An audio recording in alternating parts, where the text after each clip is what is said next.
Welcome back. વડોદરાના ગોત્રીમાં paver બ્લોકના કામમાં ભ્રષ્ટાચાર સામે આવ્યો છે। કોર્પોરેશને ગોત્રી તળાવ પાસે 7 મહિના પહેલા જ ₹8 લાખના ખર્ચે રેલિંગ અને પેવર બ્લોક નાખ્યા હતા, પરંતુ માત્ર 7 મહિનામાં જ પેવર બ્લોક અને રેલિંગ ઉખડી જતા કામમાં થયેલા ભ્રષ્ટાચારની પોલ ખુલી ગઈ છે। સ્થાનિક કોર્પોરેટરની સૂચનાથી પેવર બ્લોક નાખ્યા હતા, પરંતુ પેવર બ્લોક નાખતા સમયે બેદરકારી દાખવી નીચે યોગ્ય બેઝ તૈયાર ન કર્યો હોવાથી પેવર બ્લોક ઉખડી ગયા છે।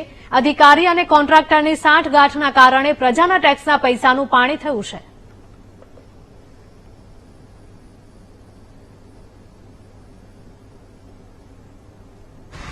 વડોદરા મહાનગરપાલિકાની વોર્ડ કચેરીઓ દ્વારા કરવામાં આવતી કામગીરીને લઈને સવાલો ઉઠી રહ્યા છે।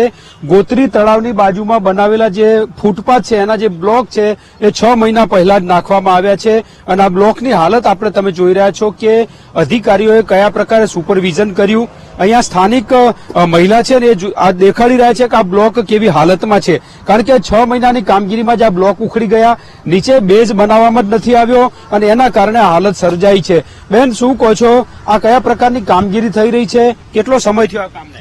એકદમ નબળી કામગીરી છે। કામગીરીમાં કોઈ આપ જોઈ શકો છો, મીડિયાના માધ્યમથી મેં બતાવી રહી છું કે એક હાથથી બ્લોક ઉખડી જાય છે।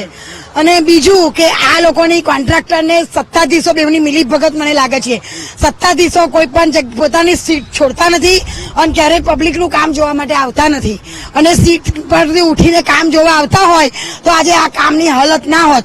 અને કેમ કે કટકી કરે છે અને કટકી એમને પહોંચતી હોય છે, એટલે મિલીભગત છે। એટલે મારે એવી વિનંતી છે કમિશનર સાહેબને કે જાતે તમે પોતે આવી અને સ્થળનું નિરીક્ષણ કરો અને અમને જેમ વેડાનું વળતર તમે આપવા તૈયાર છો એમ અમારા જે પેવર બ્લોક છે એ 8-9 લાખના ખર્ચે થયું છે, એનું વળતર એ જ કોન્ટ્રાક્ટર જોડથી અમને પાછું અપાવો।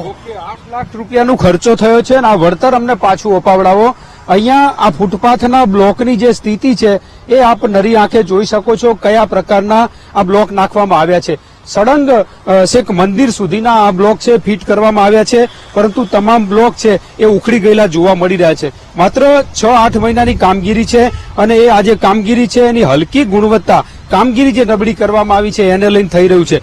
ઉમંગભાઈ બ્રહ્મભટ્ટ અહીંના સ્થાનિક કોર્પોરેટર છે, એ પણ આવે છે, એમની સાથે વાત કરીએ।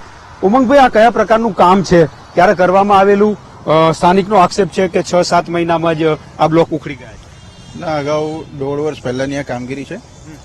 વરસાદના એટલે ગોત્રી તળાવનું જે આ પાર્ટ છે અને ડેવલપમેન્ટમાં ગોત્રી તળાવના આ જે પાર્ટ છે એને રેલિંગ અને પેવર બ્લોક રહી ગયા હતા, જે વોર્ડ દ્વારા કામગીરી કરવામાં આવી છે। અને અહીંયા ખૂબ મોટા ઉંદર, કોર ઉંદર જે કહીએ એ તળાવમાં વસતા હોય છે એના કિનારે, અને એનાથી જે માટીનું ખોદાણ નીચેના પાર્ટમાં કરવામાં આવે છે, જેને લઈને આ બ્લોક બેઠા છે એવું ધ્યાનમાં આવેલ છે। અને વોર્ડમાં આપણે સૂચન પણ કરેલ છે કે આને જે તે પ્રકારે મેન્ટેન થઈ જાય વહેલી તકે તો સારું। અને ઇજારો નહોતો જેને લઈને થઈ નથી શક્યા, ઇજારો પણ હવે ટૂંક થઈ ગયો છે, એટલે ટૂંક સમયમાં કામ ચાલુ પણ થશે। એક સવાલ ઉભો થઈ રહ્યો છે કે કામગીરી નીચે જે બેઝ બનાવવાનું યોગ્ય બનાવ્યું નથી। 2-4 સ્થાનિક લોકો જે હાજર હતા કામ થયું ત્યારે એ કહી રહ્યા છે, આમાં કઈ ધ્યાન ઉપર મૂક્યું છે અથવા કેટલો ખર્ચો કર્યો છે આની પાસે? ખર્ચનો બહુ આઈડિયા નથી મને, પણ જે તે જગ્યાએ મેં એન્જિનિયરને આ વખતે એવી સૂચના આપી છે કે આમાં જો આપણે ઉંદરો દેખાતા હોય કે જેનાથી બેઝ બેસી જતો હોય તો આપણે એના માટે શું બેસ્ટ કામગીરી થઈ શકે કે જે ભવિષ્યની અંદર આ બેસે નહીં, એ પ્રકારની કામગીરી કરવા સૂચન કરેલ છે। ઓકે, કોર્પોરેટર ઉમંગભાઈ બ્રહ્મભટ્ટ એમને વોર્ડમાં સૂચન પણ કર્યું છે અને આ તમામ કામ છે એને ઉંદર નીચે જે માટી ખોતરી રહ્યા છે એ દૂર થાય એના માટે થઈ અને યોગ્ય કામગીરી કરવામાં આવે એવું સૂચન પણ એમના દ્વારા કરી દેવામાં આવ્યું છે। અને મામલો એ છે કે આ કામગીરી હવે સુધારવામાં આવે એ પ્રકારની ભલામણ પણ છે એ કોર્પોરેટર દ્વારા કરી દેવામાં આવી છે, પરંતુ આ જે ખર્ચ કરવામાં આવ્યો એ નિષ્ફળ ગયો હોય એવું અહીંયા લાગી રહ્યું છે। કેમેરામેન કિશોર ક્ષીરસાગર સાથે માનુ ચાવડા, વીટીવી ન્યૂઝ, વડોદરા।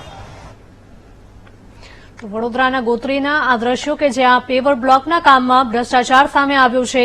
કોર્પોરેશને ગોત્રી તળાવ પાસે 7 મહિના પહેલા જ ₹8 લાખના ખર્ચે રેલિંગ અને પેવર બ્લોક નાખ્યા હતા, પરંતુ માત્ર 7 મહિનામાં જ પેવર બ્લોક અને રેલિંગ ઉખડી જતા કામમાં થયેલા ભ્રષ્ટાચારની પોલ ખુલી ગઈ છે।